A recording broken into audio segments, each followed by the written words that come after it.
everyone, and welcome to Dice Roll, the greatest Pathfinder podcast on the planet, where we ask the hard questions like, what is the worst thing a dragon could say to you? A slur? I don't know. Yeah, like a slur probably. Okay, the image of a dragon coming up to you and, like, saying several things which cannot be repeated on this podcast is very funny, but I feel they can say worse things than that, because anyone can say a slur.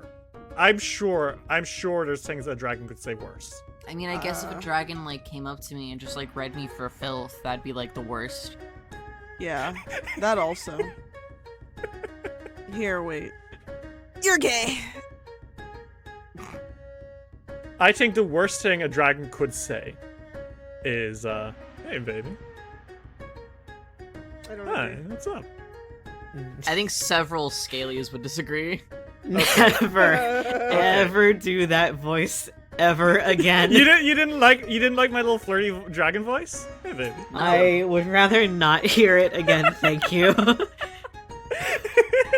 Because I feel, okay, yeah, sure, if you're into the dragon, then yes, this is not the worst thing that can be said.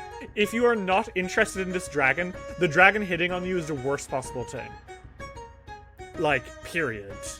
Being hit on without wanting it is bad. I want to know what is the worst possible thing a dragon can say to you, no matter how you feel about it. Okay, that's true. I don't want there to be conditions. I feel I'm going to kill you is pretty, it's up there, right? I guess, but anyone can say that. Yeah, but not everyone can back it up the way a fucking dragon can. Sure. It's a little But at the same time, I feel like you expect it from a dragon, right? That's true. Oh no, you know what it is? What about... Okay, Masami, you now have to start making death saving throws because of your sacrifice. Smiley face. Yeah, that would be fucking awful and evil. Well, hopefully Wow. that doesn't happen. Now, hopefully that doesn't happen, right? And this is where we cut to where it happens. Would we like to play some Pathfinder? Yeah. Yeah, I can't wait to die. No! So, previously in Fists of the Ruby Phoenix, our heroes battled against a Ladrot in the Blasted Lands, a terrible monster attacking the Speakers to the Wind. After saving them, they rushed through this war zone of kaiju, only for Chi-Chuji to be almost slain by a nuclear blast from Ulru, the bringer of destruction. The trio limped weakly into a sanctuary created by the mystic boundary tree, only to find out that it is in fact a celestial peach tree, and it was being guarded by a guardian which has since fallen into disrepair. And outside were the Steps of the Sun. After finding out that anyone can proclaim themselves a guardian, and only someone who's defeated the guardian can receive the celestial peach, Liang Shen and Shi Chuji dueled to the death, and by death I mean 50 hit points. And Liang Shen won. And then they killed.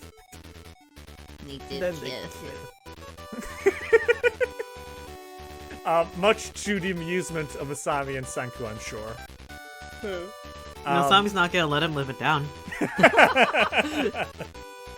The Radiant Winds and the Steps of the Sun escaped from the caldera, and they've now gone their separate ways, but they know that they will soon meet atop Iron Mountain. And that is where we find ourselves. Fellas, are we happy to hop into character? Yeah. Okay. Radiant Winds. You find yourself standing at the bottom of a long, long flight of stairs. You're back. Back at the base of the stairway to the Shrine of the Celestial Dragon. 1,000 stone steps. Prayer flags flickering in the distance, and a beautiful clear sky showing you all the stars above. Lolo Sadagat sits on your shoulder, Sanku, anxiously looking up at the stars. Chi-Chuji, you are still badly hurt, and you might not ever recover. Masami Takahara, you have more to lose from this than anyone. How are all three of you doing now as you stand at the base of these steps, ready to climb them? If nothing else than just to delay what you have to do. Anxious. I think Senku's nervous. I think he believes in him and his friends, but I think he's still nervous, you know? Misami, while they are putting on a brave face, they understand and they know that they took on a very, very heavy burden for the sake of their team and Goka. They have their back straight, they're walking with purpose, but I think Chuji and Senku can still tell that they are nervous. As you all start approaching these steps, Lolo clears his throat and says, "You know, there's no real rush on this. Didn't they say back in Goka that we had until the end of the month to find Haojin before the tournament was cancelled? Perhaps it would be wisest for us to return now to the City of Wonders and restock. Maybe we could go back to the never-ending market and purchase more potions or some magic items, or, oh, well, you know, perhaps they've got a new performer in the Opera House now that Master Razu has been chased out of the city, As much as I would love that, really I would. This isn't something that we can just hold off. You saw who the Ruby Phoenix was up against. Even a month seems like a miracle. We need to take every chance we get. Lolo slumps on your shoulder, Senku. It's very obvious he does not want to do this. It'll be okay. We have done a lot of really dangerous things before, and it's always been okay. It'll be alright. Things are gonna be fine, okay? Mm-hmm. We're gonna get Aojin back, and we're gonna win.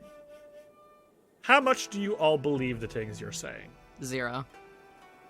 You have no confidence in yourself whatsoever? Maybe not 0, but not a lot. Not as much as you're projecting. I think Senku believes in them. I think he's nervous. Like, in the same way that he was confident about winning the Ruby Phoenix tournament, but was still nervous that they wouldn't. That's how he feels about this. I feel like Masami is somewhere in the middle. They want to believe that what they're saying is true. Part of them does kind of believe it, but at the same time, in their head, they're still trying to also be realistic of holding out hope sometimes doesn't help. All that remains now is as you approach those 1,000 steps. Now, I ask you all, last time you came here, you flew up those steps. Do you do that this time? Or do you climb up Iron Mountain the hard way? I think Masami climbs. Okay. I think Senku flies slowly at the same pace as everybody else. I never said that he liked doing things that were hard work. Yeah. Chuchi, what about you? They're climbing with Masami. Okay. The three of you slowly make your way up the side of the mountain. And it is not easy. The winds are cold. Chuji, you have to do the stoked flame stance chopping to keep yourself warm. Yeah. And I think it takes you maybe half an hour to climb it. But then you get to the top. And you find that you are the last to get here. As the stars shine down on you all, you see several figures already wait at the top. Winter's Roar, Sigrid Biel, the Orc Magus, Bjorn Ramel, the Human Winter Witch, Kel Pashar, the Human Shield Master, and Trough Frostknuckles, the Bugbear Brawler, the Arms of Balance, Bhavana Watergasse, the Suli Coldbender, Bumat, the Human Sandbender, Raunak Yan, the Undyne Vanera Firebender, and Sunita Gupta, the Sylph Lightning Bender. Speakers to the Wind, teacher Mafika Ayawari with his students, Netir, Nala the Reed, Strings on the River Aquila, Ovark, and Aquila Stormhill. The Biting Roses, Artus Rodrivan, the Elven Soul Archer, Lantondo, the Wirewood Harrower, Yarika Mulandez, and Ital Mulandez, the Human Occultist, and her Phantom Grandfather. And finally, Steps of the Sun, Jun Xiu, Houseman the Stone, Sui, and Liang Shen, the Azamar Battle Dancer, Beast Singer, and Sun Dancer. And Sui, the Celestial Rock. And Sway the Celestial Rock. Hell yes, brother. The snow is coming down heavily as you all get to the top, your feet crunching through that undisturbed white. People parked the path where they were speaking as you enter. And they all kind of smile. It's kind of obvious to all of you that they were talking about you. You helped to get Sigrid her kingdom. You helped teach Bhavana lessons she had never learned. You helped reunite Yarika with her grandfather. You saved Mafika Ayawari when magic was not enough. And you helped Liang Shen earn what he was fighting for. Senku's coming up and he goes, "Oh! Hi!" Jeez. I didn't think you'd all be up here. Mafika smiles and says, "Isn't it a funny coincidence? Galarian's mightiest warriors all came to the same place." And Liang rolls his eyes and says, "It's not a coincidence. As soon as we all found out that you were up to something here, we came. It's not exactly a mystery. Wherever you go, interesting things happen." He says, not looking at any of you. Sigrid straightens her back and says, "We felt we owed it to you." And Yarika smiles and says, "You can say that one again." Bhavana nods. "We wouldn't miss what's to come, would we?" Netir, the half-orc divinationist from the Gambia, puts up a hand like he's being waited to be answered. Yeah? Sorry, what are you doing? Summoning the celestial dragon. Bjorn raises his hands and also, waiting to be called upon. Yeah? You could just say things. You don't have to raise your hand. I'm sorry, there's a lot of people here. I don't want to cut across them. Understandable. What I had wanted to know, and then Raunok says, "Yeah, how are you gonna summon the Celestial Dragon? There's a dance, but is that gonna do enough? Because we know that." And Bjorn's like, "I got interrupted." Well, the other steps were getting the branch from the boundary tree, naming the intercessor. Yarka smiles because she knew that one. And she says, "So what happens now?" Well, I guess I summon it. Bhavana steps forward and says, "I think you might be forgetting something." I was there as well at the monastery. I heard everything. There is a step you're forgetting. Which step?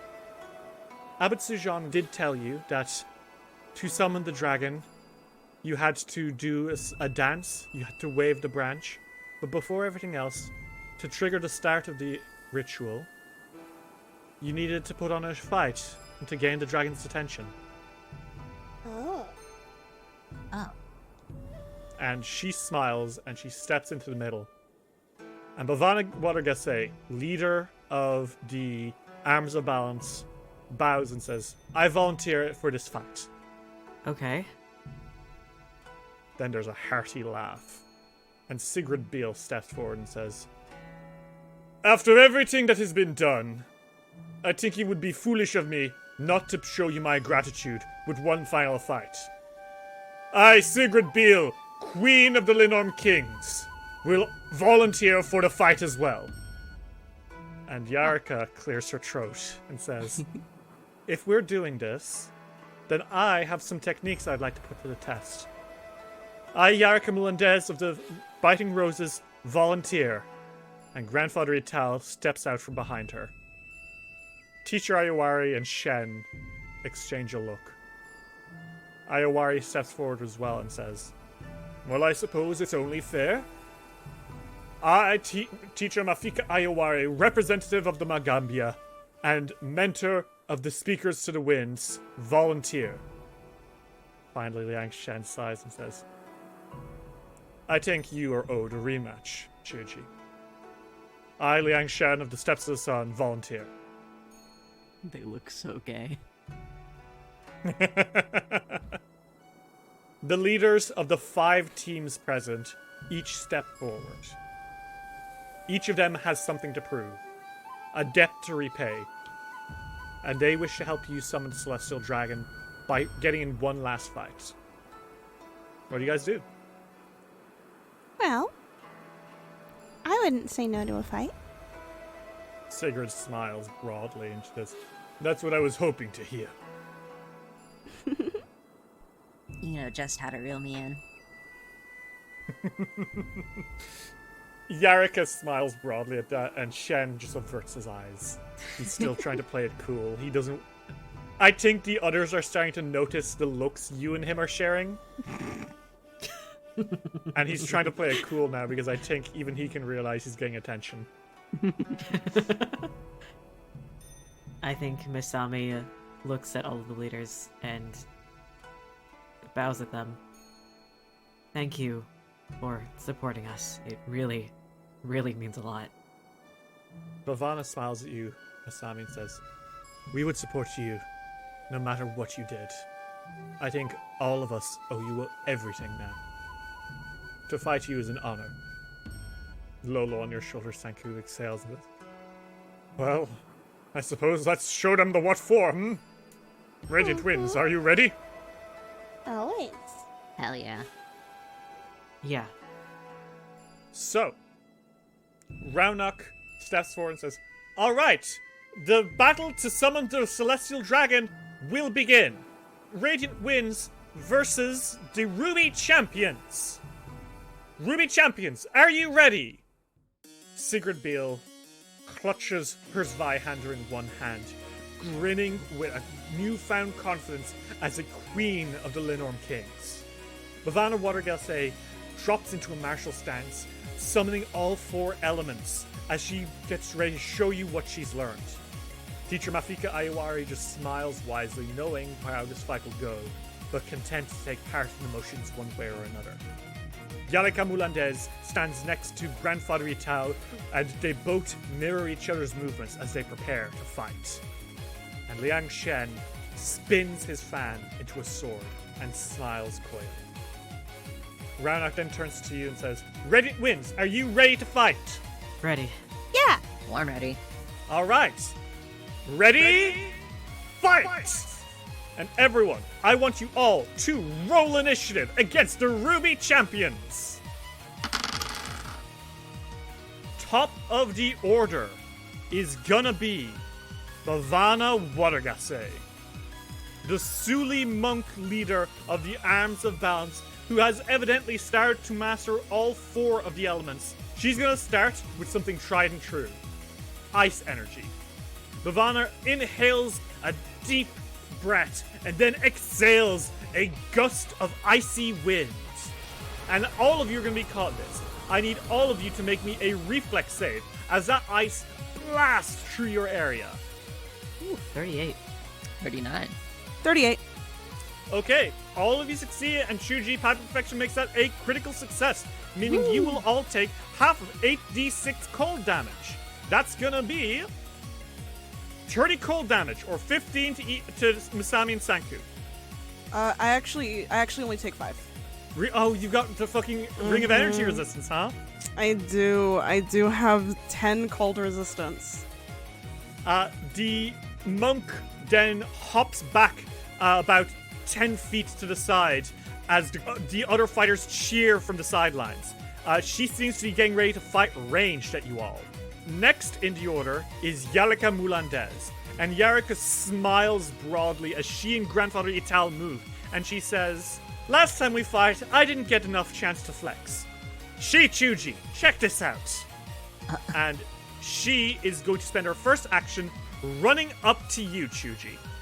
Okay. And following after her is Grandfather Itao, who moves to be flanking you. And Yalika is going to use her Occult Strike. So she's going to cast a spell in your face. And that spell is going to be Scintillating Pattern, Chuji. I need you to make me a will save, please. Alright. 48. Well, critical success. As Yalika rushes towards you, she starts creating these weird, strange colors in the air that's under a lesser person. Make them drop to their knees, enraptured. But not you, Chuji. However, she does something that catches you off guard as she's running like this. She decks you as a free action with her Occult Strike. And you know what, Chuji? She's pretty good at it. Damn. Chuji, that is going to be a 48 to hit. Yeah, that hits. Chuji's like so mesmerized by like the colors and like they're about to say something snarky. He was like, oh, that was almost really good. When they get fucking clocked across the face. That's gonna be 29 bludgeoning damage, Chuji, as she uses those punches and jabs that you taught her. And then, from behind you, Chuji, Grandfather Mantis is gonna use his claw attack. A nat fucking 20. You're gonna kill Chuji. Grandfather Mantis sweeps behind you, and that is going to be 29 times 2, that's 58 damage. And on top of that, as he surges forward, briefly, the shadow of the man turns into the shadow of the mantis. And he's in a battle form now. And you are grabbed by those big old mantis claws. Alright. And Yarika wipes her face as she jumps back a few feet and says, how's that for fascinating? Pretty fucking good. And Chuji, I'm afraid the misery does not end here. Oh. Because you hear a, excellent work, Moulandez, but I can take it from here. Oh my god, they're getting And triple teamed. surging towards you. Spinning to the time the music played by Junxiu and Halspin is Liang Shen, who twirls towards you, Chuji. And as that twirl comes to an end, he spins his war fan at you. And that is gonna be extremely fucking embarrassing. Wow. I don't take this as... Okay, so Shen rolls in that one. I don't take this as a case of incompetence. Chuji, what do you do that catches Shen off guard?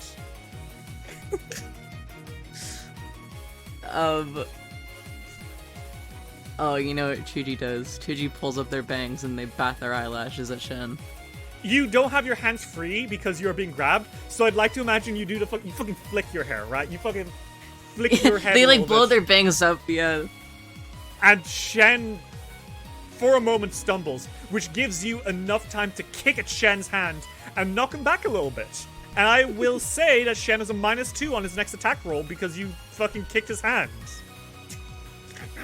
And his surprise very quickly turns into actual fucking annoyance. Like, oh, come on.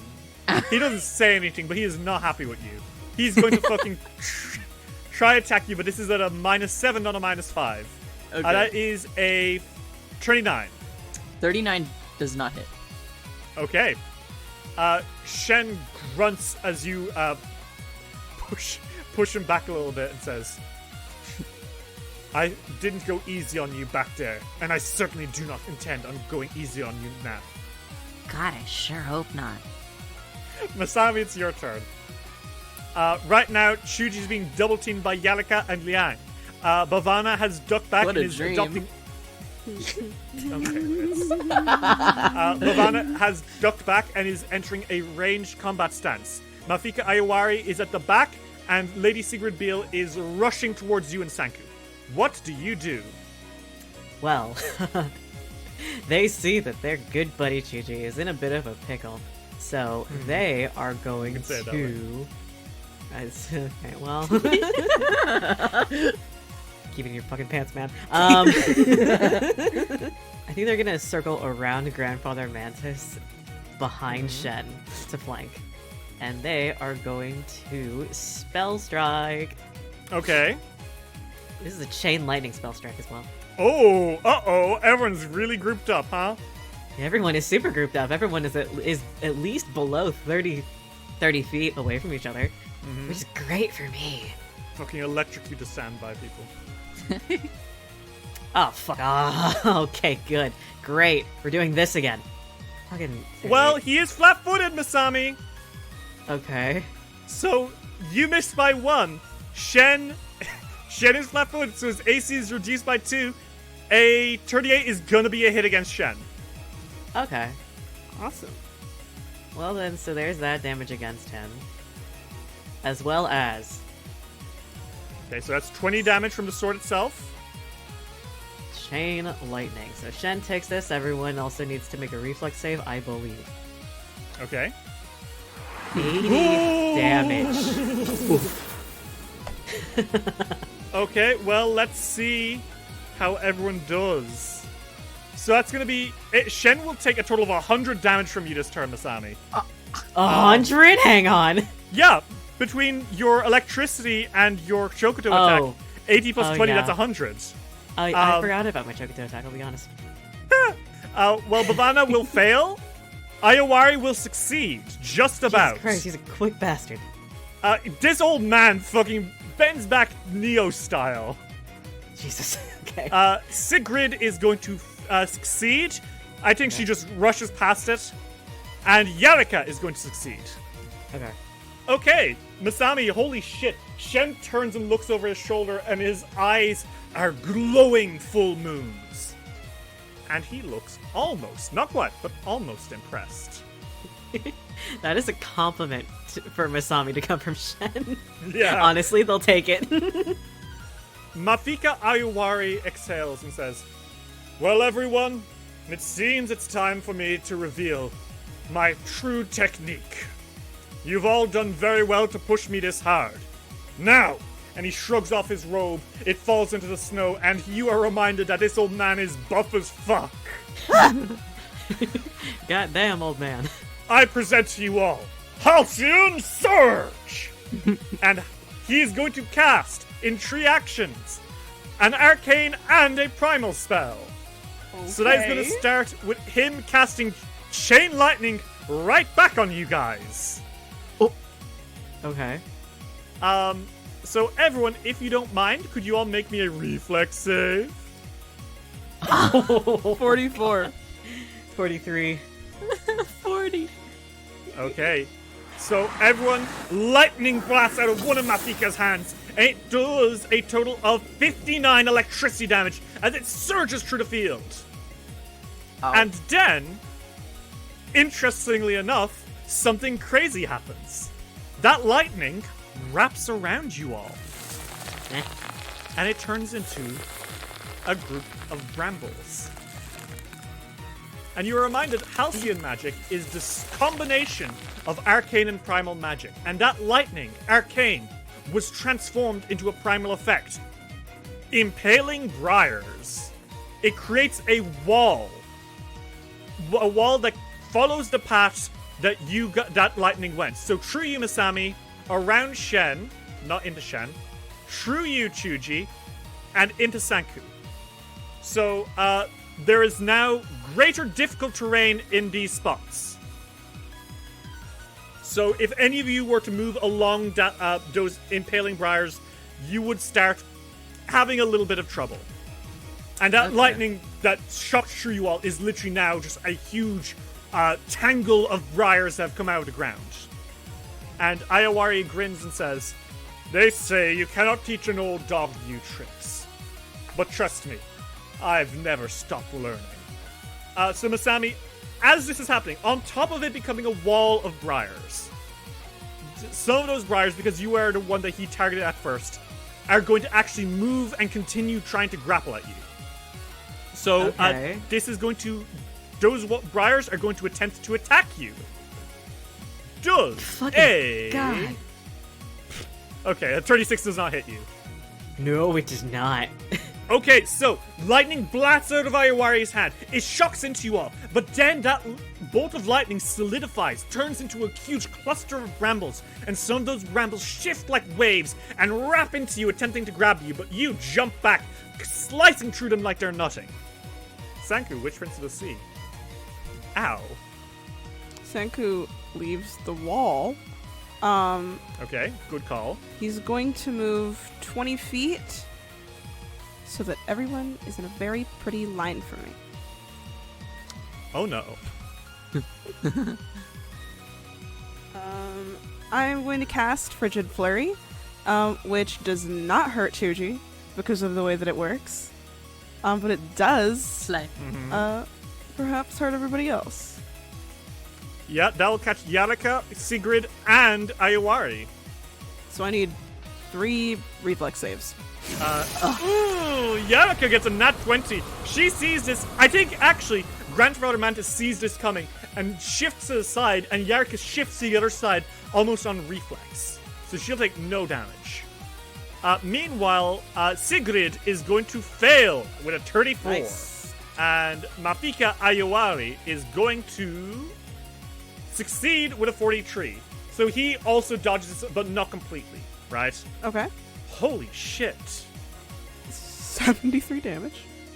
The Frigid Flurry goes past everybody, and it does in fact go past Nala, like, safely as well, because it is 120 feet long. Yeah, I think Nala the Reed, the little Gripply Magus, she sees this ice beam coming, and she has to duck like, ah! No, And she it just tried to hits the deck it doesn't, in the background. It doesn't hurt anybody that he's not trying to. He notices Okay. her and he's like, sorry! Okay. That's my turn. Next in the order is Yushi Chuji. Chuji, what a situation you have found yourself in. Everyone wants a piece of me. You are being grabbed by Grandfather Mantis, punched by Yarika Mulandez, harassed by Liang Shen, electrocuted by Mafike Ayuari, and now there's a wall of thorns. What do you do? One of those isn't so bad, but the rest is pretty. I wouldn't mind being punched by Yarika. Yeah. What? Who said that? Okay. 2 of those aren't so bad. I'm gonna do Blazing Streak. Okay, you would need to get out from the grab, and Blazing Streak takes 3 actions. Okay, I'm gonna take an action to get it out Would of you believe out me of if I that said? grab. Would you believe me if I said this is exactly why I grabbed you? You piece of shit! I never get to use Blazing Streak. You'll get a chance. Don't worry. Alright, what do I need to roll? What the fuck do I need to roll? Athletics, acrobatics, or an attack roll. I'm gonna roll Acrobatics. Okay, go for it. I was real good at it. 52. That is actually going to be a critical success. So you know what, Chuchi? I will allow you to Blazing Streak. I will allow you to bust out of this fucking grab and fucking blaze into your opponents. I kill everyone. So how does this look? How do you bust out of fucking grab? How is he grabbing Chuji? Well, Grandfather Mantis is in Mantis mode right now, so there are 2 giant Mantis claws hugging you from behind, holding you in place for Shen and Yarika. I think they quite literally kick him so hard that they do a flip out of his grasp. Okay. I think that's going to be Chuji's first attack. 11. 43 is a hit, Chuji. Roll me that damage. Now, again, something I didn't really do properly last time, but I'm doing it properly this time. Grandfather Mantis is essentially Yarika's idolon, so she's like a summoner. Any damage you do to Grandfather Mantis is actually done to her. It's going to be 27 damage. You fucking kick Grandfather Mantis sprawling backwards. And that is going to be 27 damage to Yarika, who gets a similar kick to her gut. Chuji is going to attack Shen also. Okay, go for it. Kill myself. Actually, I'm going to use a hero point so I don't miss that. Good idea. My god. Okay, so Chuji, unfortunately, you're gonna miss that one. Shen, I think, spins his fan into the shield form, and as you kick at Shen, it clangs into his shield and says, "Come on, Chuji, you're sloppy. I know you're faster than that." I think they just answer with a grunt. Because they're frustrated that they're not hitting. Oh, they can't hit the same person twice. Damn. If it's Yarika, you would be able to attack her because you attacked Grandfather Mantis. Okay, I'll hit Yarika again. Okay, go for it. Oh, shit! That's 20. What the fuck? Okay, sure. Roll me that damage. So it's gonna be double of 23. That's 46 damage to Yarika. She is kicked hard by you. First off, spinning a kick into Grandfather Mantis, then swirling around, missing Shen, and kicking her again. She's lay off! Ow! What do you mean lay off? I'm getting ganged up on over here. Do you move anywhere? Because you can do that during your thing. Can I still stride twice? Yeah, I'll allow you to stride twice, even if they weren't, like... Technically, I believe you're supposed to do it stride before your final attack, but I'll allow you to stride twice, the Power Blazing Streak. Okay, can I just go? You kick, and dash off. I wanna hit Sigrid and then go back and fucking keep. Are you able to attack 4 people with Blazing Streak? Yeah. Okay, fuck it, yeah. Dash behind Sigrid and then dash back into your Death Box. Whee. You can make 4 attacks. Okay, you are dashing behind Sigrid. She is still charging to where Sanky was a moment ago. And miss. this is a -10, so... okay, so where do you move, Chuji? I think that Chuji moves back past where they were and a little bit further, so they're not in between Grandfather Mantis and Yarika, but they are still close enough to hit Grandfather Mantis and also hit Shen. Okay. You are standing in the brambles, but they're not hurting you? Yes. Yet. They would slow you down. But you're fine, because you're speedy as fuck. I think everyone has a moment where they're trying to catch up with you because you're moving so fast that they don't even know where to look anymore, you know? Everyone's looking for where you went. Except for Sigrid Beale, whose turn it is. Because Sigrid isn't looking at you. She is looking at Sanku. She dashes the 20 feet up to where Sanku is, and she is in front of you, and she roars in your face, Sanku. Is the line still there? The line is still there. She rushed through the brambles. It slowed her down. She still kept running. Okay, I just wanted to make sure. Lola's on your shoulder and says, Sanku, watch out! But it's too late. Sigrid Beale swings her sword down. And Sanku, that is going to be a spell strike. First, she rolls to see if she can hit you. And she cannot. That is a 32. She misses Sanku. The Zweihander slashes and nearly gets you, but you roll out of the way. And there's an explosion of magic before she roars, and she's going to swing with her backswing. And that is a second. That's a critical miss, Sanku. She is stumbling and roaring towards you. And I think you can see she's still a little bit injured from her fight with Linholm. So I'm going to say, as she's overexerting herself a little bit here, roaring and screaming, she is going to be sickened for a round. Because all that venom is not out of her body. But despite this, she's still going to keep fighting. Because she is a queen. She is. It is now Bhavana's turn. Bhavana is going to make a few quick motions, and she is conjuring up elements in her hand. And she combines steam and sand into a big, soggy mud ball. And Shuji, she's going to hurl that at you.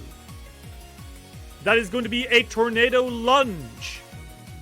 Shuji, does a 44 hit you? That's exactly my AC. Well, Shuji, this is going to be 3d6 plus 15 bludgeoning damage. That's 27 bludgeoning damage. Okay. You are looking seriously beat up now. How much HP do you have, bud? That's none of your business. If you say so.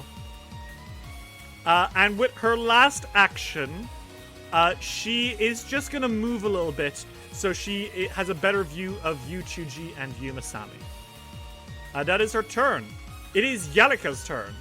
Yalika is going to cast a spell. And that spell is going to be... She's going to move up to you, Chuji, with her first action. Then she's going to try punch at you, and she's going to cast True Strike. So she attacks you with another occult jab. Okay. Meaning that as she casts True Strike, she attacks you as a free action. And she'll have advantage on this. Okay. And Chuji, that is going to be a 46 to hit. Yep, hits. Okay, that is going to be 23 bludgeoning damage. And, as this happens, Mantis Ambush. Grandfather Mantis, as a reaction, attacks you. Doesn't hit. That's going to... Does not hit. Oh, lucky you. Yarika grins at Chuji and says, Doesn't this fight feel like a much closer fight than the last time? I'm really enjoying it. A little too close. With her last action, she is going to try to grab you. And that is going to be an athletics roll. And this will be a 42 minus 5, because this is an attack thing. So that is a 37. Does that beat your 42 DC, Chuji? A 47? 37. A 37. No, it does not. Okay, so she tries to grab you to no avail. However, Grandfather Mantis will now try to attack you as well. This time using his own actions rather than a reaction. Chuji does a 47 hit. Okay, that's gonna be 28 slashing damage. How you doing, bud? Well, let me give you a percentage. Yeah? 19% HP. Not great, Oh. it sounds like. Oh no. Unfortunately, as Yalika's turn ends, it's Liang Shen's turn. Uh-oh. And Shen smirks at you. And he raises a hand in the air and says, I told you I wouldn't go easy. And he's going to cast Searing Light in your Oh my face. god, you're gonna kill Shuji.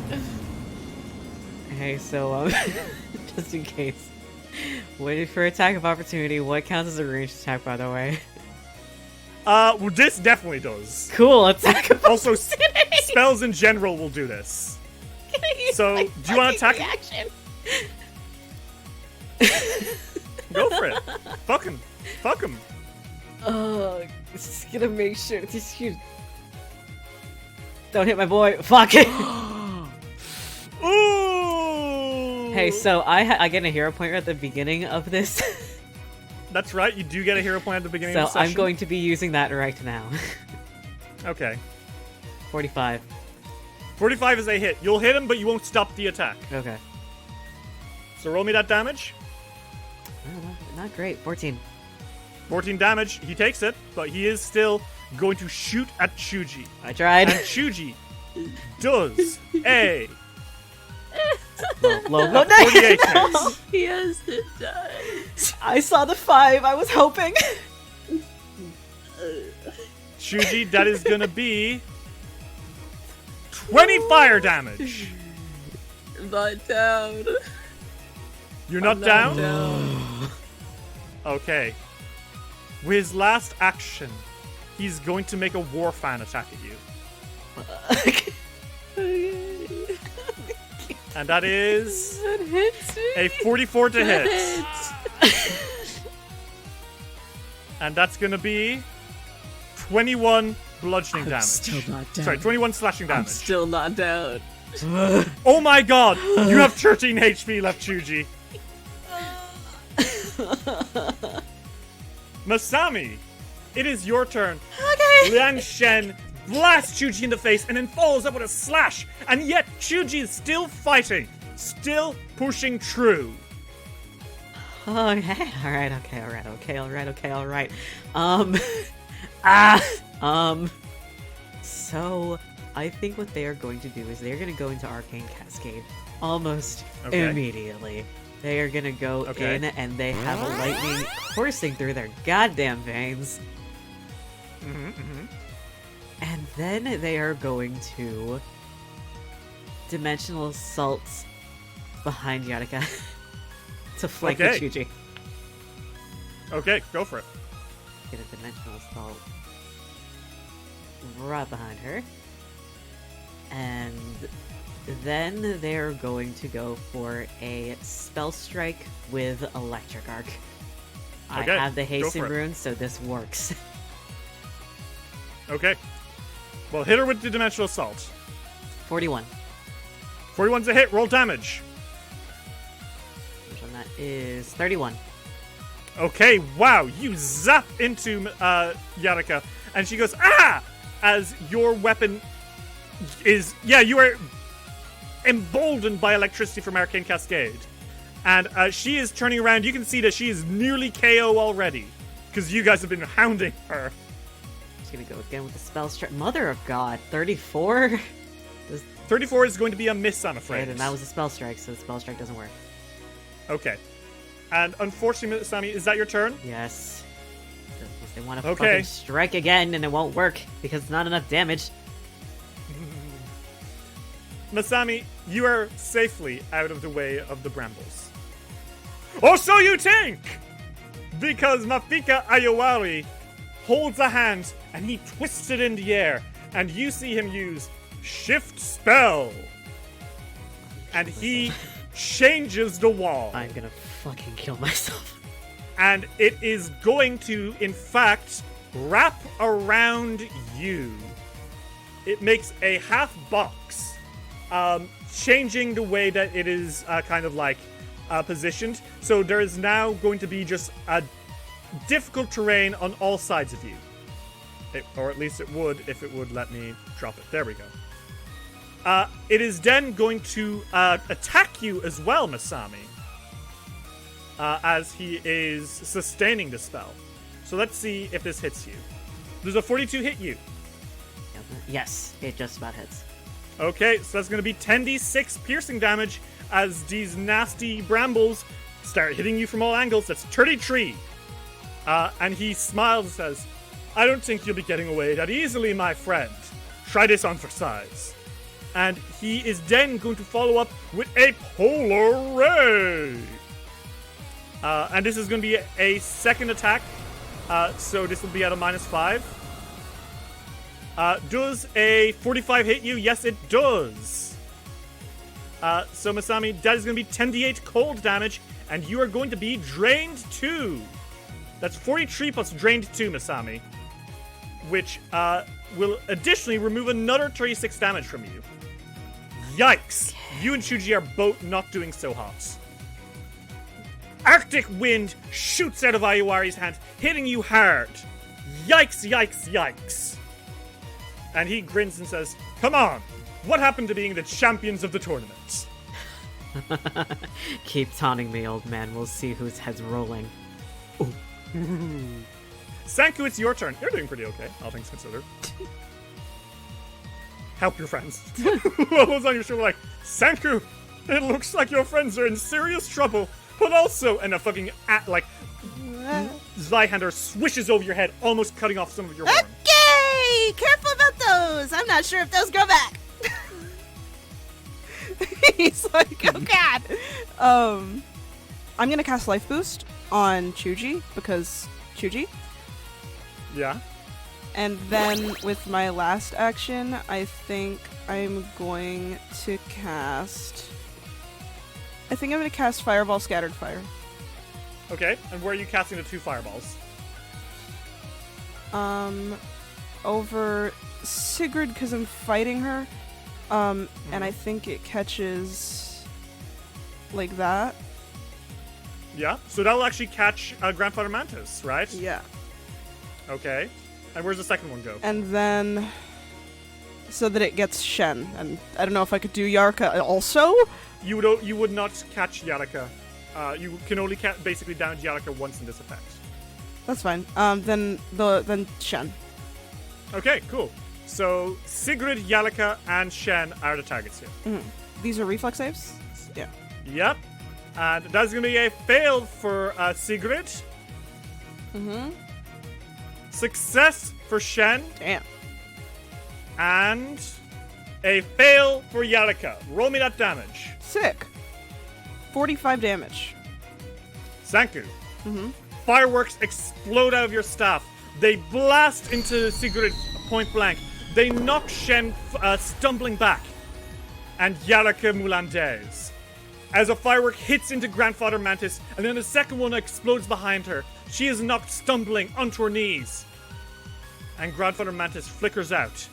And Yalaka is KO! So that's 1 down. 4 to go. You can see everyone is already looking pretty battered. So if you keep this up, things will go your way. Is that your turn, Sanku? Yes. Okay, Shichuji, it is your turn. You are up against Liang Shen and you are seriously hurt. What do you do? You regain 18 HP thanks to Sanku. Thank you. would it be cheating to take a health potion? No, that is in fact how you play the game. I would say in this one, can Chuji take out a major healing potion? Absolutely, it's one action to take it out, one action to drink it. Absolutely. How much healing is that? That is 66. Okay, yeah, Chuji, that is taking you back up. You're looking well. Better. Shen raises an eyebrow, annoyed, as if he hasn't literally cast heal on himself in your face before. Yeah, fuck you. Chuji throws the fucking bottle on the ground, and they immediately flurry of blows Shen. Okay, go for it. 47 and 38. 47 is a hit, 38 is a miss because he's not being flanked right now, I'm afraid. That's fine. That's just gonna be 23 damage to him. Ooh, you can tell as Shen is starting to get seriously wounded. He is not looking well. Another good punch like that, Chuji, might be enough to take him out. And he scowls us. Where was all this earlier, huh? Still there. Just didn't have enough time. You've got all the time in the world, Chuji. Is that your turn, Chuji? Yeah. Okay. It's Sigrid's turn. The Orc Viking swings at you, Chuji. Swings at you, Senku. She's not looking great, but she is fighting on. That is going to be Zweihander. A 38 to hit, Senku. Nope. She misses. She goes in with another attack. That is going to be Nope. a 36. Senku, how are you dodging all of her attacks? I think that Sigrid has forgotten that Senku is very small. And he's very quick. I don't think he's, blocking attacks. I think it's hard to hit with a Zweihander when you are trying to hit a 5-foot Undyne who is currently moving around really fast. He's fucking Dark Souls dodge rolling around. No, but literally. He's like, I don't know. You're not really hitting me right now. I think she's gonna roar in your face. Thank you. She's gonna make an intimidation roar as she fucking bellows. That's gonna be a 28, I'm afraid. That is actually gonna be a crit fail. You are not frightened a little bit. Oh, I know. That was him roaring back. I think she is going to be flat-footed on her next turn because she wasn't expecting that. She wasn't expecting the twink to have balls of steel.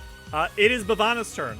Bhavana is going to swing forward to the front of the, very back of the cliffside, and she's near you, Sanku, not right next to you, but she is going to shoot a few wild wind blasts at you. This time combining mist and electricity to make storm clouds she throws at you.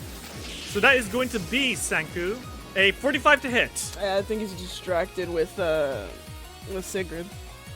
They're having a little bit of fun. That is going to be 3d6 plus 15 bludgeoning plus 1d6 electricity damage for a total of 32 bludgeoning and electricity damage. 30 of that was bludgeoning? Yeah. So he takes 12 less. So that's going to be 20 damage to you total, Sanku. I literally love resistance. On a fucking witch, no less. You can't fucking kill him. Next one, she's going to throw another one at you, Sanku. As she's punching the air. That's going to be a 42. That's another hit. So that's going to be 3d6 plus 15 plus 1d6 minus 12. Jesus Christ. 26 minus 12. That is going to be 14 damage to you. Really trying here. And that is going to be her turn. Yalaka is down. It is Shen's turn.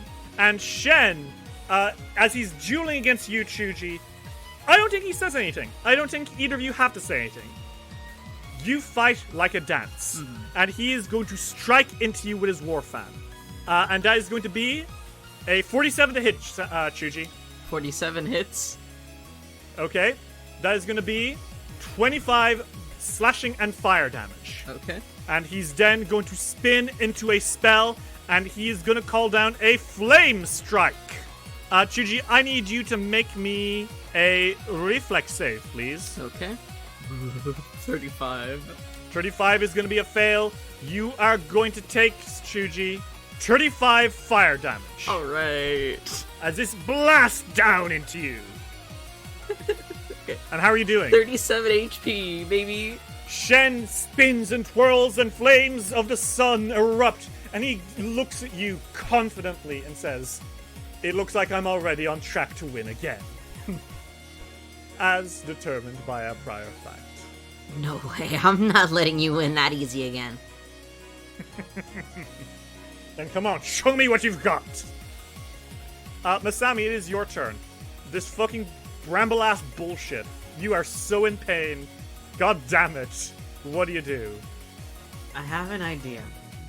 Uh-huh. I have an idea, and I'm trying to read this, but tell me if I'm That's okay. understanding this right. Oh god. So if I plop this down, Oh.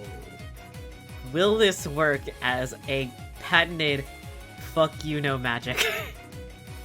Globe of Invulnerability. You create an immobile globe around yourself that attempts to counteract any spell from outside the globe whose area or targets enter into the globe. So, the way this works is if you caught him in it, he'd be able to cast on you. But if you ended it with him on the outside, he would not be able to hit you. Basically, this is a shield of you need to be in here to cast magic. Right? It's basically you pull a turtle shell, and he could enter, but it would be... He would have to get himself in a very cramped space with you to do it. And as a Halcyon caster who likes big blasts of stuff, maybe not the wisest thing for him to do.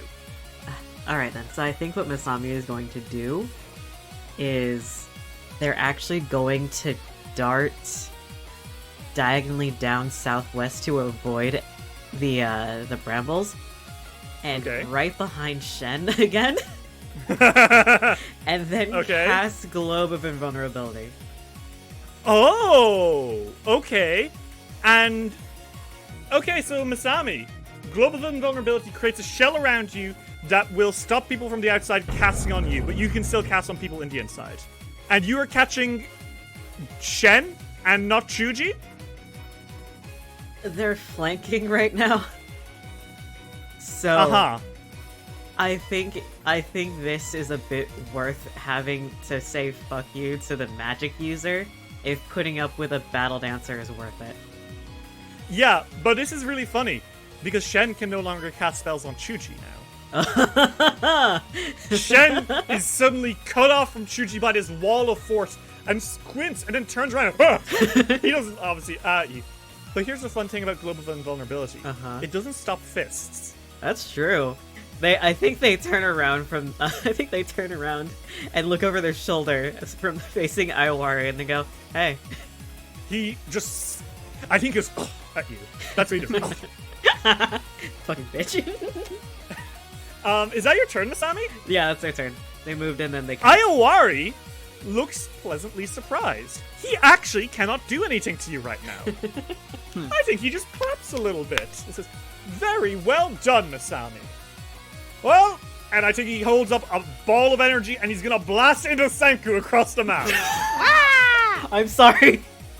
It's okay, Sanku has more HP than you guys right now. Yeah, he's dodging like hell. He's got moves. Yeah, he's fucking juking on him. Sorry, I keep Um, imagining the Gandalf juking. Gandalf. Okay, so Sanku, that is in fact going to be a Tempest Surge. Okay, is this a reflex? As he fucking blasts you with a fog in a swirl. He surrounds you in swirling storms of crackling and violent winds, roiling clouds, and sparkling lightning. And this is going to require a reflex save from you, please. 38. Okay, that is going to be 50 electricity damage, and you are going to take 9 persistent electricity as he shoots you with his storm cloud, and then lightning is kind of arcing up and down your body. Well, ouch. Okay, so Sanku, that is going to be 9 electricity damage, please. Okay. Okay. Sanku, it is your turn now. Lolo's on your shoulder and he says, "Come on, Senku, you can do it. Another good spell will be enough to take out the worst of your opponents. It's now or never." Okay. Okay.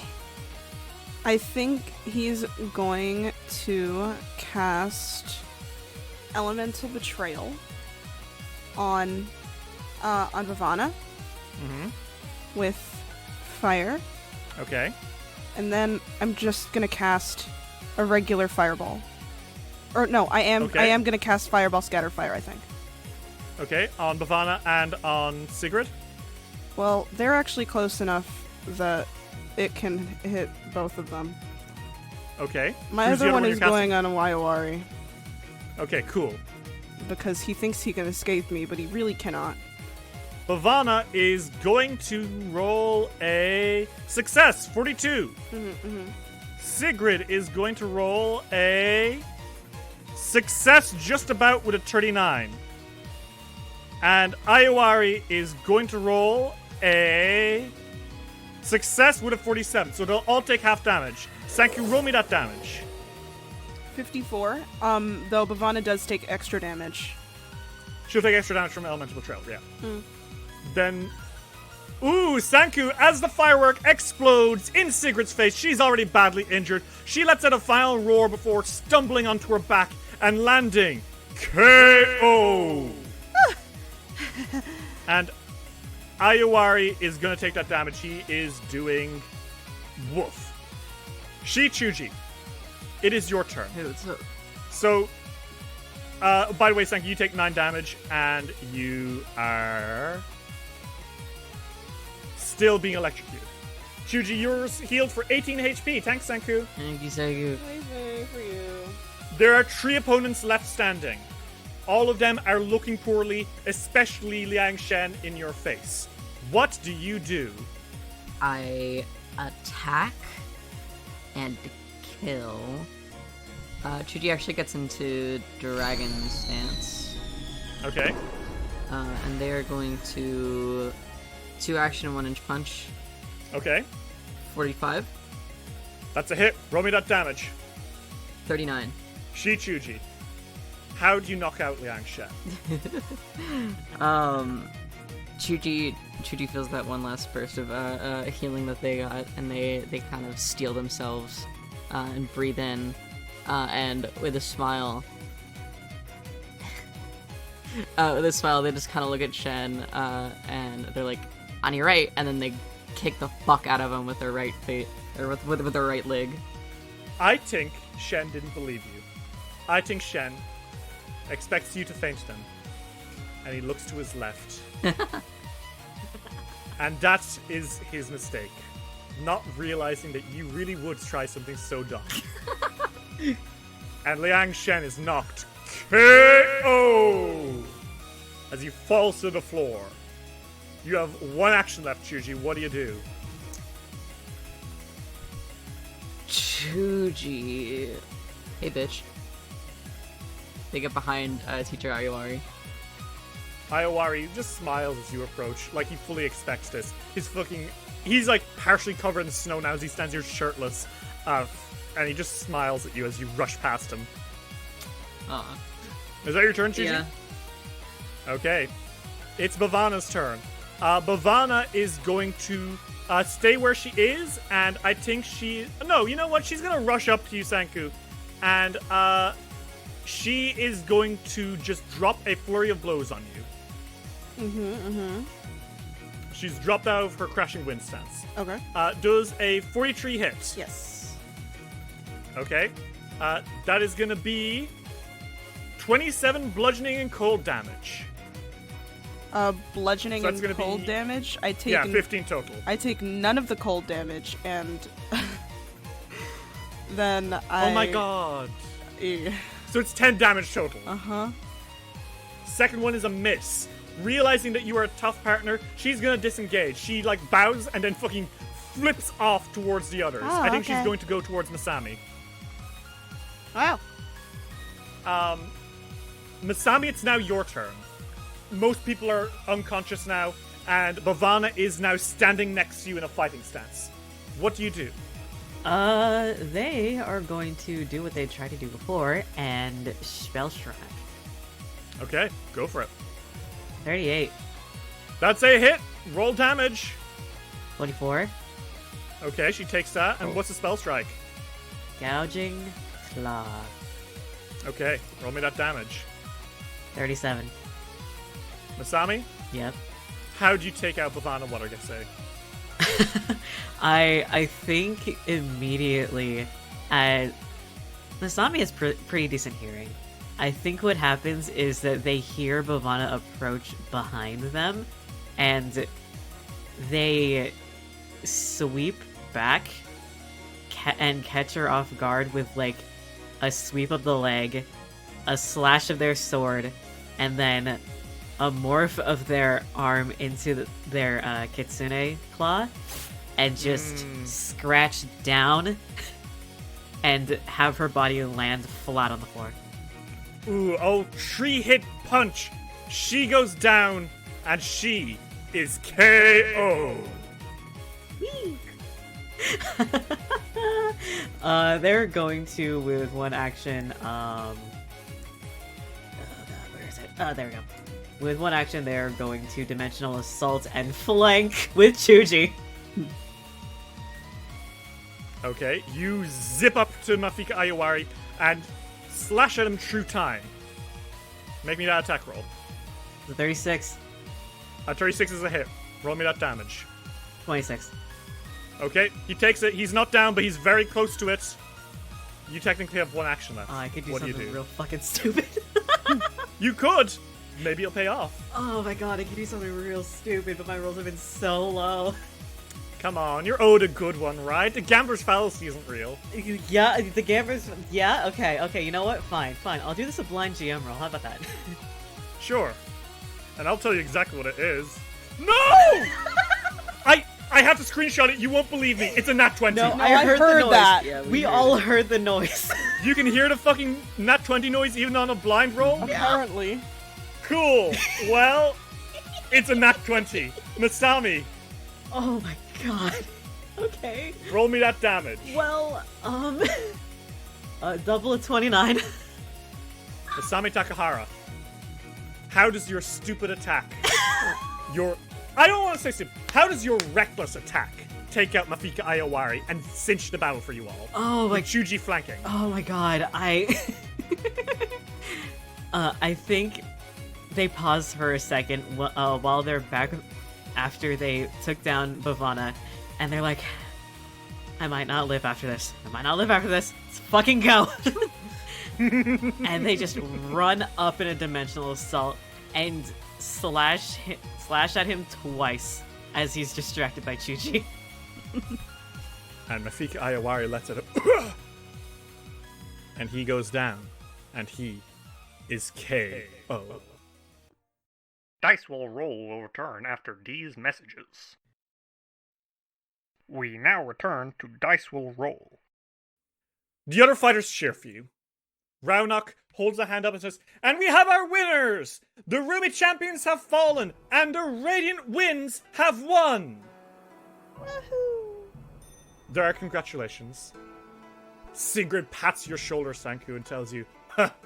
You fight very well, even up close with a warrior. I am impressed. Bhavana kind of laughs with you, Masami, and says, well, it would seem that even now I haven't learned everything. Well done. You can learn all that. You can learn all you want, but sometimes you gotta improvise a little, right?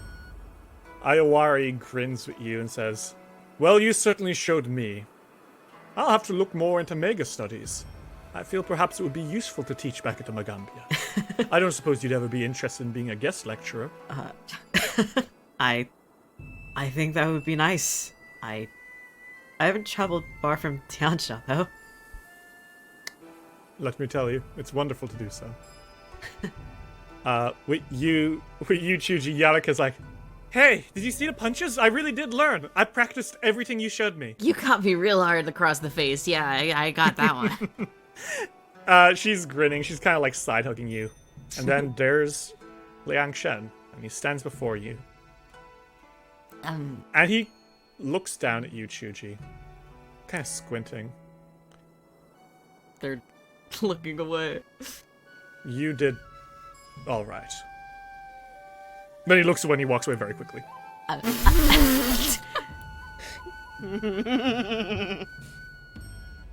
They just sigh. Yarka looks. He says, "Is everything all right? Did you two have like a fight, or No, it's fine. are you sure? Because it really looks like there's some tension happening." they're turning like bright blue by the moment. They're like, no, it's fine. There's no tension. Because I can talk to him if you need. No, do not talk to him.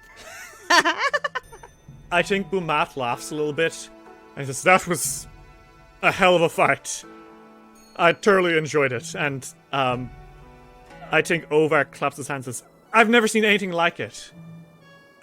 And looking almost sad, Yarka looks up and says, "It would have been nice if Tino's toughest had been here for it. Have you seen them? Heard anything from them?" No. We've been looking for them. I think Sigrid steps forward and puts a hand on your shoulder, thank you, and says, "Worry not. Tino and his men are mighty warriors. Wherever they are, I know that they are doing the best they can, just as we do as well." You guys all relax for a while, heal and bandage. But soon it's time. It's time for you all to wish upon a dragon. Are you ready to start the ritual? Yes. Yup, as ready as I'll ever be. And so the ritual starts. The Kagura of Invocation. Masami, when this starts, you are not going to be able to stop for any reason. It has to be completed to its end. You're going to need to make the offerings at the very start. Perform the various rituals that you've learned. And call upon your friends. To get everything you need, you're going to have to earn soul points here, okay? Every small action you do can earn soul points. The minimum required is 20. The maximum you can get is 33 plus. Anywhere between those two will get you what you want, but the more you have, the better. And I will tell you, if you can get to 33 plus, the powers you will receive will be incredible. But if you get less than 20, you will not be able to make the wish. Do you understand? Okay. So, before the ritual itself starts, initial offerings. There are a few that you can make that you are aware of. Things that you have been told from the start. Masami, you know, I think you were told each of them. Do you remember what they are? One of them was the cutting of their hair. Mm-hmm. The other one was the one thing that was like the prayer. And I don't remember the other one. Do you want to make me a quick occultism check to see if you can remember the words of Jinhei? Oh dear God, I can try. Okay, no, you do know. Okay. A splash of wine. Sabi looks at Chuji and Seiku. They're like, this is gonna sound really strange. Do we have any wine on us? A hand clutches your shoulder, Masami. A big, furry hand. Huh? Truff Frost Knuckles smiles at you and says, "I don't have wine, but..." And he pulls out some vodka. Will this do? I'm pretty sure this will work. Kelpashar, also of Winter's Roar, steps forward and mutters a few prayers to Gozra and blesses the wine. No, the vodka. Masami, you splash that, and you earn 2 soul points. Did you perform any other offerings before the ritual itself? They do. I think they take out one of their kama, and they gather their hair behind them, so it will make a fairly short bob, and with one quick slice, they cut off their hair. A gasp shoots through the others. as you hold such an important part of your appearance before taking it with Ayawari, who helps you burn it. And as that smoke flies through the air, you earn another 2 soul points, bringing you up to 4. And Masami, as this is burning, do you have anything to say, perhaps? A prayer, maybe? They do. Under their breath, they say, sun and moon, heaven and earth, light and dark. And as you pray, Masami, you feel your heart stir, and you gain another 2 soul points. That's bringing you up to 6. Now, the ritual itself can begin. First off, before you start, a hand is put on your shoulder. Again. And Junseo stands there with a half-spin, and she says, if you don't mind, we'll give you some accompaniment. You can't dance without music, can you? Yeah, and I never really been all that confident in my dancing. Says, then don't worry. We've got your back. And Masami Takahara, because you and the Radiant Winds befriended Steps of the Sun, you will now be counted as trained in performance, which I'm sure is very useful to you right now. Because you are not trained in performance. Whee! Junseo and Halspin begin their musical accompaniment, and Shen kind of smirks, whips that fan, and he begins to dance circles around you, Masami, looping and orbiting like a moon around you. The dance begins as you slowly turn the 4 corners of the dais and gesture with the sacred branch. A strange tension washes over the mountaintop as it is clear the ritual has begun to push at the barrier separating our world and the world beyond. As you all watch Chuji and Sanku, you see that as the barriers between worlds are starting to break, strange shadows start to appear on the edge of your vision. Spirits trying to enter our world. Normally, you would have to make an occultism check to exorcise them, but 2 figures step forward.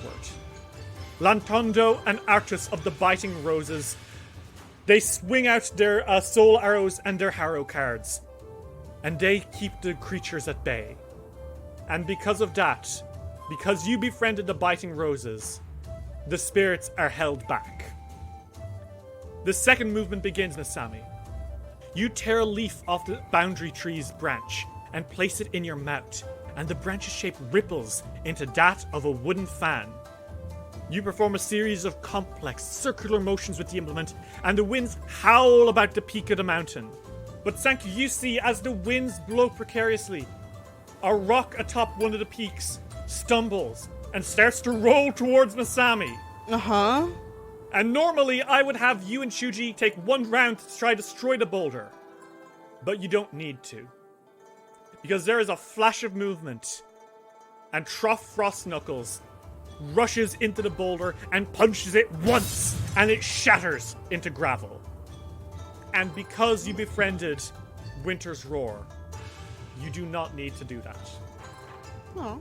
And because it's been destroyed, Masami, you are able to continue this movement well, and you gain another 2 soul points. Bring you up to 8 total. Okay. The third movement. The sacred branch transforms once more from a fan to a small wooden stick that holds 12 flower-shaped bells, letting out a ring as you chart a wandering path around the dais. With each ring of the bells, the sky grows darker and the bells glow brighter, until they become a harsh sun and the sky shifts to a black void. The darkness swallows up the ritual braziers at the 4 cardinal directions. Chuji and Sanku, you see that those lights have been snuffed out, and without the lights, you may never return to your world. And normally, I would say you have 1 round to relight them all. But then you see 4 glowing balls of elemental energy. Air, fire, water, and earth fly out and relight them in 4 glowing colors. The arms of balance light the braziers for you. Oh. And Masami, the final movement. The bells from your staff become streaks of light that shoot to the sky above the lake, spinning in a great wheel until the after images form a great circular gate wide enough for 2 warships to pass through. Make me one final performance check to dance. Just the DC. You do it. Well, that was a lucky one. Okay. The gate crackles unstably, and Chuji and Sankyu, you realize that it could implode at any moment. But you know that you don't have to do anything. Because teacher Ayawari leads his students in a collaborative halcyon working that automatically shores the gate with a tree-like lattice of arcane and primal magic. You've done it. And the gate is open. But nothing happens immediately. Because something else happens first. And Sigrid steps forward. She throws her Zweihander into the ground, where it embeds itself to the haft as Winter's Roar lets out a howl befitting their namesake. The warrior queen intones. The tournament was only ever a way for us to test ourselves. By helping me slay Alinon, you have brought us one step closer to our true goal, a kingdom of our own. You will always be welcome among us. The members of Winter's Roar each place a hand on their chests and begin to shine with scintillating light like the aurora seen through a glacier's side. You've gained a magic power from Winter's Roar. Next, the arms of balance step forward, and it's Bhavana, one hand clasped over the other. We thought that by gaining entry to the Ruby Phoenix tournament, we had already completed our training. But I see now that we have much to learn. It falls on you now to conclude this tournament. The arms of balance each place a hand to their chest and begin to shine with the color of their respective elements, and you have gained their power as well. Yarika steps forward, but not just Yarika. Her phantom, now bearing a human face, phasing into existence and standing by her side. Grandfather Ital says, "You've shown us glimpses of a land beyond. One I did not think that any of us would have the fortune of seeing. And you've brought me closer to my granddaughter." And Yarika smiles and she says, "May fortune carry you ever further." The biting roses each place a hand to their chests and begin to shine with an ethereal light, transparent and gentle as a spirit at rest. The speakers to the wind step forward and Professor Ayawari calls the students to stand in line, and each gathers themselves. "You saved us in the Caldera, when the strength of magic alone was insufficient. We stand on the strength of thousands, and we now pledge that strength to you." The speakers to the wind each place a hand to their chest and begin to shine with a soft light like the sun's rays dappling through leaves. And finally, steps of the sun. Liang Shen moves forward with deliberate steps. "You helped me accomplish what I thought would be forever out of my reach. You showed me hope. You showed me determination. And for that, we will always dance by your side." The steps of the sun each place a hand to their chest and begin to shine with a clear, rippling light that rings with harmonizing chimes and tones. And you have gained a superpower from each of them. A superpower that is called Affinity Ablaze. And depending on how well you do on this ritual, you will gain more powers than before. The bare minimum, maybe you'll get one person's power. Doing your best, you'll gain all of them. Affinity Ablaze. The power of friendship. God. I love friendship. I should also say that each of these brings you another 2 points each, bringing you up to 18 points. Oh. Okay. Oh, and sorry, for your Wow. third movement having succeeded, that does bring you to 20. So you have the bare minimum. Can you do more? Okay. Okay. There is a clap of thunder, and the impossible darkness of the sky and the impossible light of the gate atop Iron Mountain intertwines. I've described large creatures in Dice Will Roll before. I've described kaiju. I've described mountains of horrific, many-eyed flesh. I've described moving castles. But this creature dwarfs all of them. Because this creature is the sky. The deepest black and brightest white intersects and spirals but never totally mixes. The colors recede from the sky, and a coiling shape massive enough to encircle the mountain's peak manifests. The form covered in black and white scales, wider than most dragons are tall.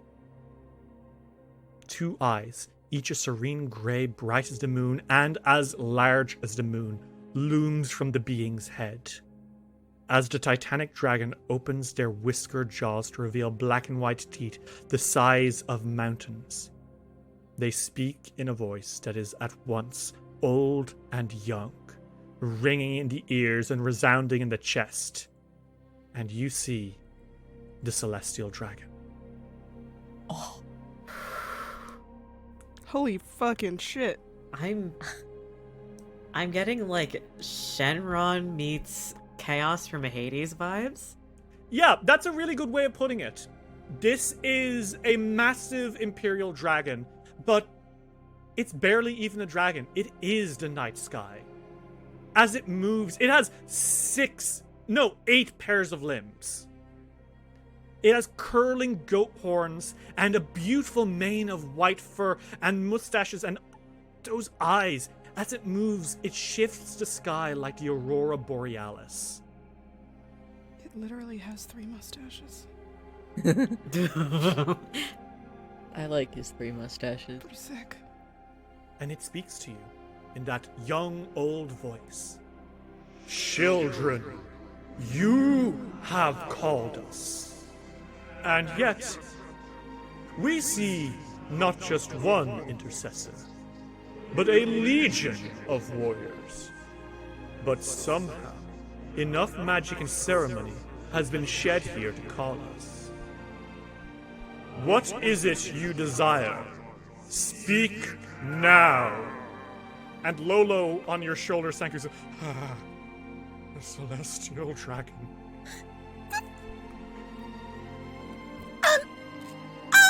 Excuse me? Celestial Dragon, before we start! The celestial dragon turns, and I think everyone looks at you, Sanku, like, huh? He looks like he's gonna pass out. The celestial dragon looms. And his eyes being on you alone, Sanku, it feels like the world is looking at you. And the celestial dragon speaks and says, My child, do not be afraid. Speak. Oh, my grandpa, an apology. The celestial dragon slithers, and suddenly that planet-sized head is inches from yours. I cannot. Why not? I do not know your grandfather. Lolo? I have never seen this creature in my life. For what must I apologize? And Lolo Sadagat on your shoulder, Sanku, is shivering. And he looks away and says, I didn't think it. I only wanted your family's respect. And I didn't think that they would follow a foolish old sea dragon who just showed up outside their village, no bigger than a house cat. I didn't think our journeys would ever take us here, so I embellished the truth. I'm sorry, Sanku, but I'm a fraud, and I told you you'd be disappointed in me, but I'm no great sea dragon. I'm just a foolish old whelp. Managed to find a magic shell, and that's what I gave you your power with. I'm no stronger than any other familiar. I never was a giant, but I knew if you knew that, you wouldn't respect that, so I lied, and I'm very sorry. Well, I don't care about any of that. I don't care if you're really really, really strong and powerful? This is definitely a time and a place to be talking about this. The fucking god dragon looms.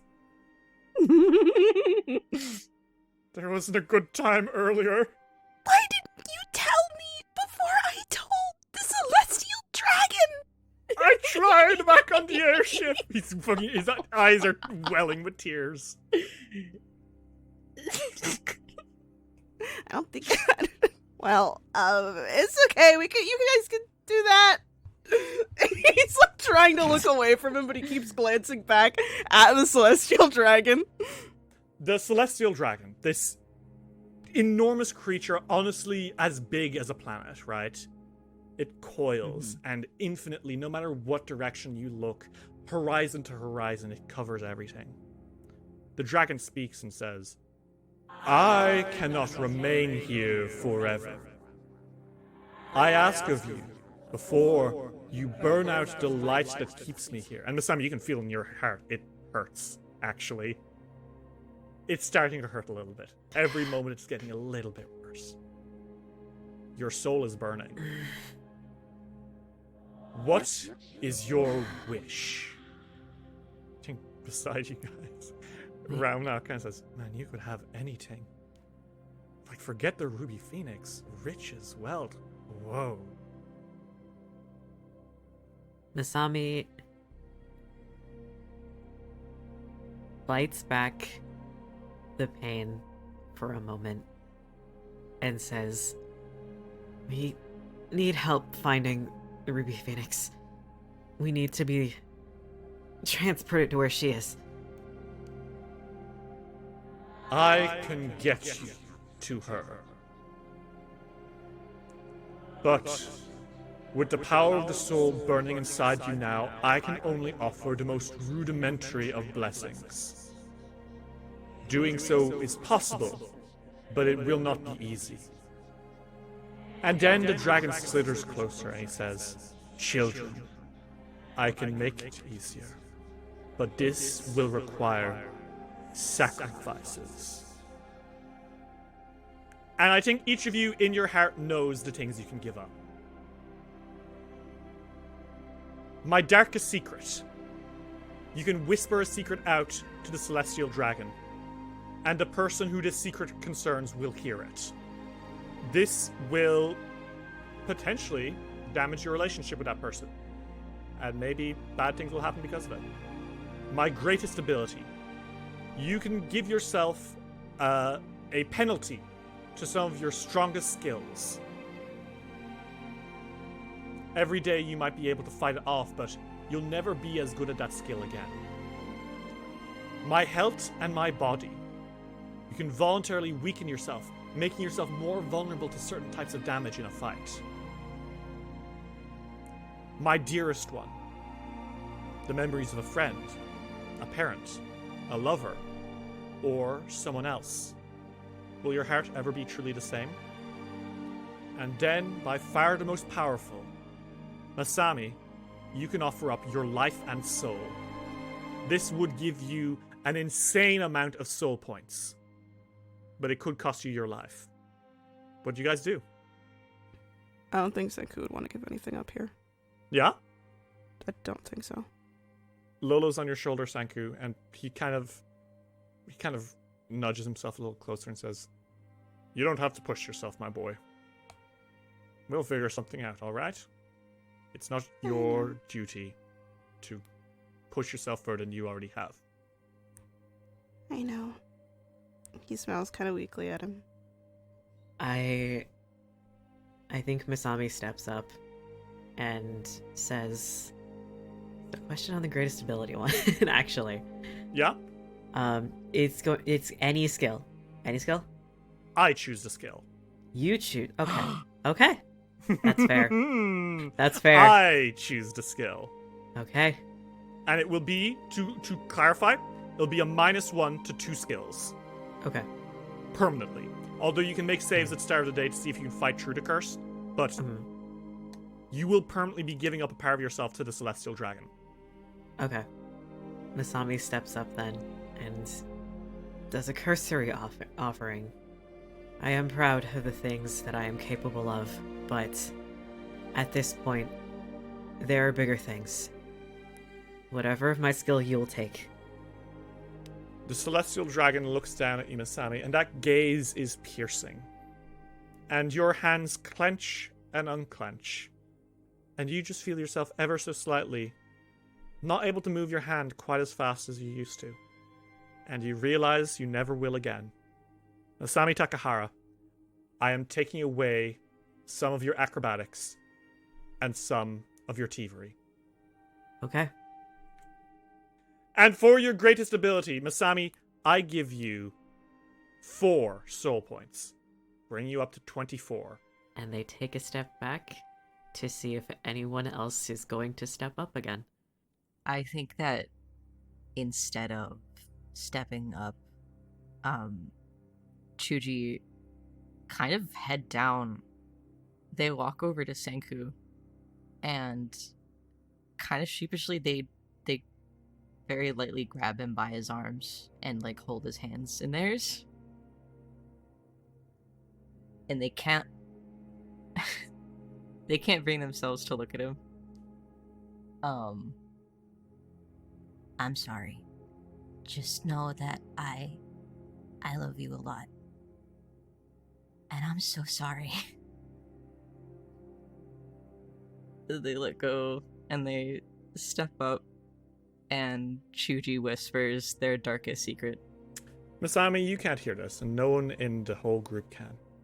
But one person in the whole world can hear Chuji's darkest secret. And that person is Sanku, Witch Prince of the Sea. Chuji, what do you tell them? On that day in the cave, I took the statue. I didn't know anything would happen. I still have it because I feel so guilty. Bro! Sorry.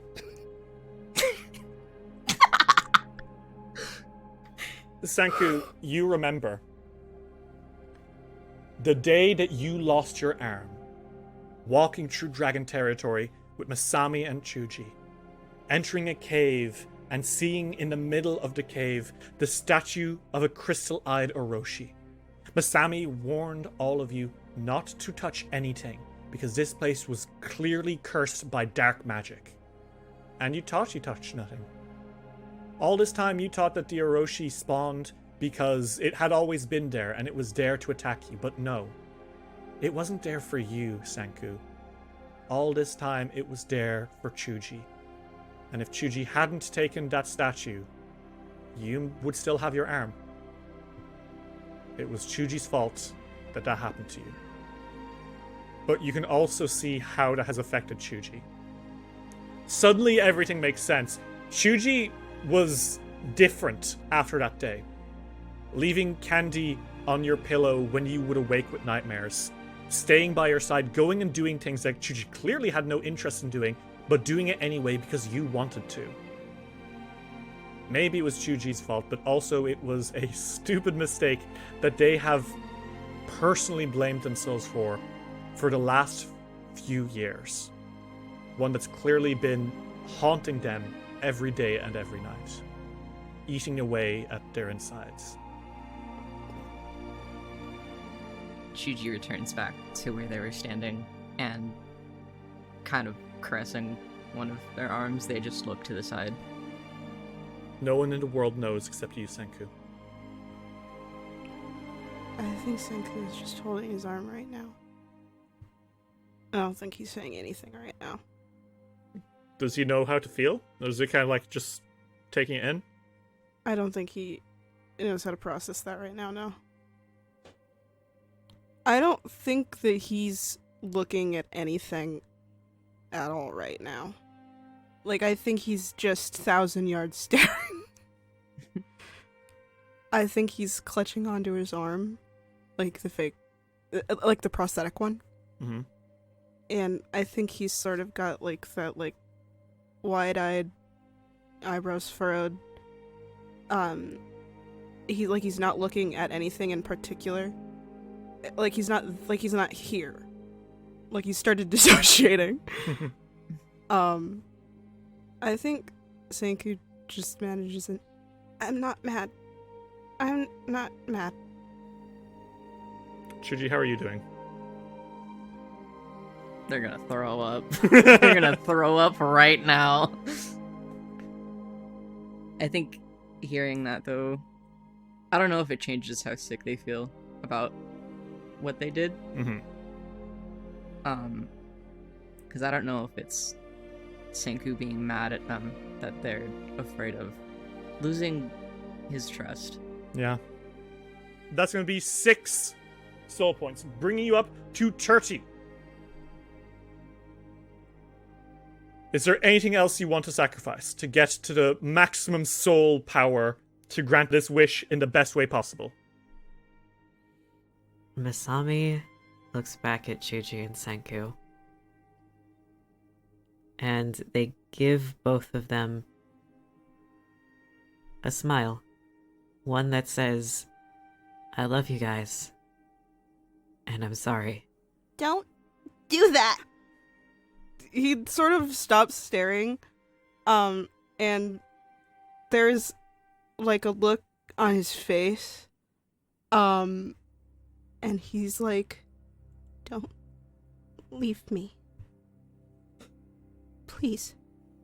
Masami walks up to Senku, puts their hands on both of his shoulders, and leans down.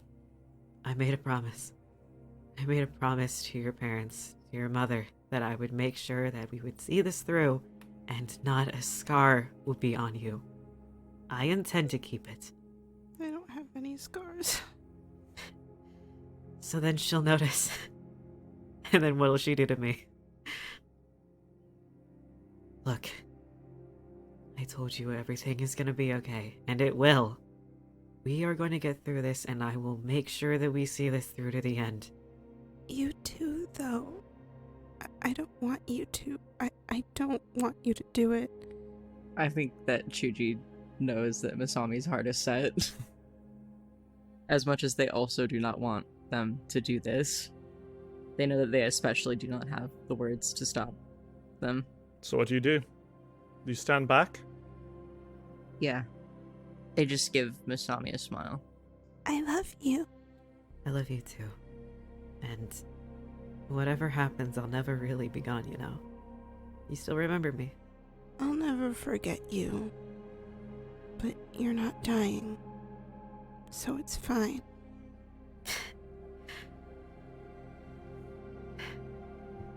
You're right. So hey, chin up. Okay. Good. Masami, do you place your life on the line? Before that, Masami gives Chuji a look. They're still trying that smile, but after years of both of them trading and traveling together, they can pretty much communicate without words. Mm-hmm. It's an expression that says, take care of each other, just in case. Chuji nods, but I think their expression just says, come back. They exhale a small laugh and nod back. And then they turn to the Celestial Dragon. As I said before, all of this is way bigger than any of us here. And I made my promise to my teammates' families that they would get home safe. And I promised to all of Goka that we would see this through and save the Ruby Phoenix. And I stuck my life on that. So, as your intercessor, I'm staking my life on it.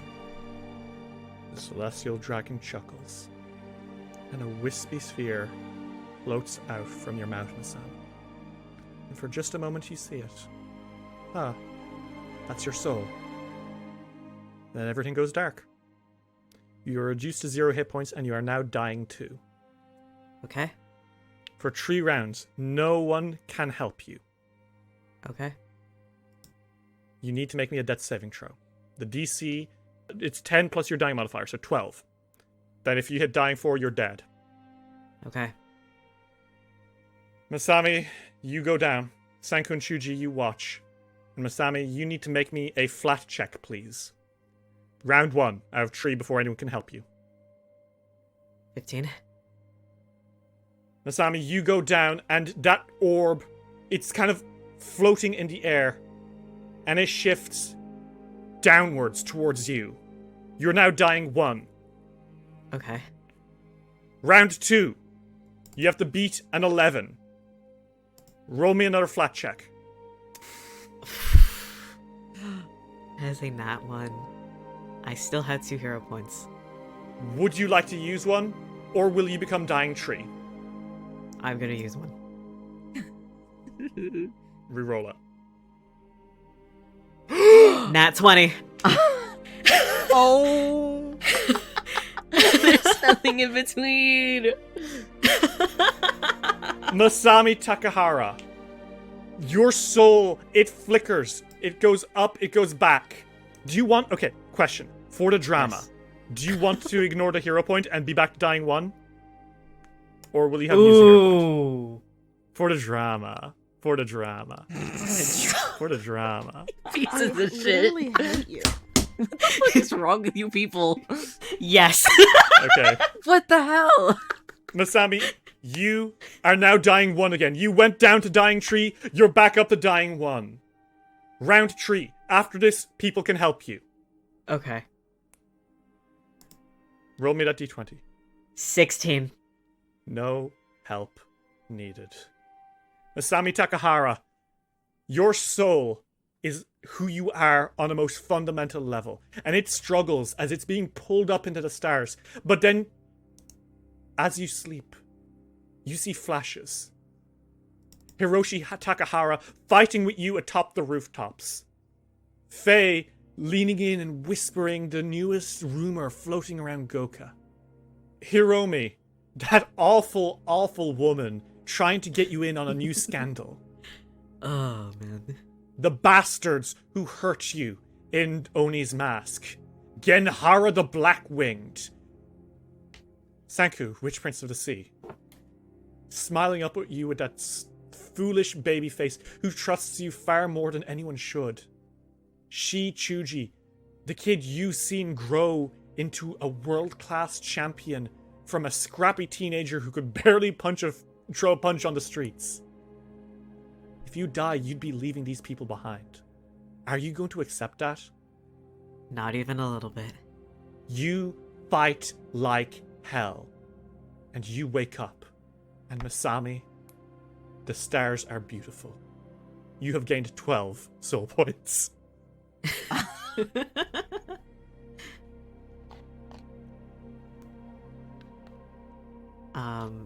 I think Oh, they get up. Sanku and Chuji, they're up.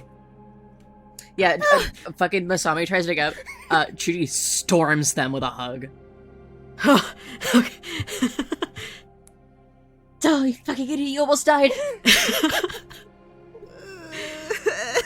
I can't believe your dumbass. Why would you do that? Listen, we didn't have a guarantee. Really stupid. Don't do that shit again. Hey, when I promise my life on something, I mean it. I'll kill you myself if you do. Masami, for your brush with death, does anything physically change? Oh. A streak of white hair? An eye that comes back different? I think the tips of their now very short hair are white now to match their tail. Aww. Sanku and Chuji, you two are both hugging Masami so hard, and maybe you catch each other's eyes for a moment. How's everything doing now that you were reminded how close you were to losing everything? Still guilty. But happy in the moment to be together. I think Sanku is, like, I don't think he's well or anything. Not after all this shit, I'm sure. But I mean, obviously he's relieved that his best friend, like, that part of his, like, family is not dead. So that's about how he's feeling right now. Do you, catch Juji's eye? Yeah, I think he looks at them, and there is a very, very weak attempt at a smile. It is kind of ass, though. You get about the same thing from Chuji, also kind of ass smile. A kind of ass smile is the best that anyone can give in a situation like this, right? Yeah, how about that dragon? Well, we'll get to that for a second, but let this be a reminder that the greatest treasure you all have is friendship. Now, I played Kingdom Hearts, I know this. something friends are my power. I'd like you all to know real fast, KK and I had discussed, if Masami had died, I would have given that fucker the ghost archetype. Yup. And My God. they would have been And- here until... Oh, yeah? And if they got resurrected, they'd have to retrain into Rogue because they would have no magic. Oh my god. Mm-hmm. So a lot- I suggested that one to Derry. Mm-hmm. There's a lot at stake there. Yep. Now, the celestial dragon speaks, and the air trembles. Children, you have come so far, and sacrificed so much. It is done! And the energy coalesces into a single half-black, half-white pearl, microscopic against the colossal deity. With a crack of thunder, the celestial dragon taps the pearl. It flies like a bullet towards each of you, passing through you, and behind you, down the mountain, towards the Solar Jian 2. A dragon-headed lance appears at the tip of either prow, shining with divine light, and the Solar Jian 2 is transformed. So long, Solar Jian. Hello, Celestial Jian. Oh my god. Dragon wings come from the side. A sleek build caresses its hull. And it glows white with holy light. And as those wings slowly flap, you can see trails of stars behind them. And echoing down the mountainside, you hear, "Huh?" coming from Yo. Oh my god. The celestial dragon speaks. I have granted you your wish. It now falls on you to see it true. The celestial dragon's last words echo as they split again into light and dark, vanishing for another zodiac cycle. Winter's roar, steps of the sun, arms of balance, biting roses, and speakers of the wind all crowd you, helping you up and patting your backs. They know they won't follow you on this next part of the journey, but their power will be inside your hearts. As you prepare to enter the island in the sky, traverse dimensions in search of the Ruby Phoenix, and we enter the penultimate chapter of Fists of the Ruby Phoenix. Fragments of the Fractal Jungle.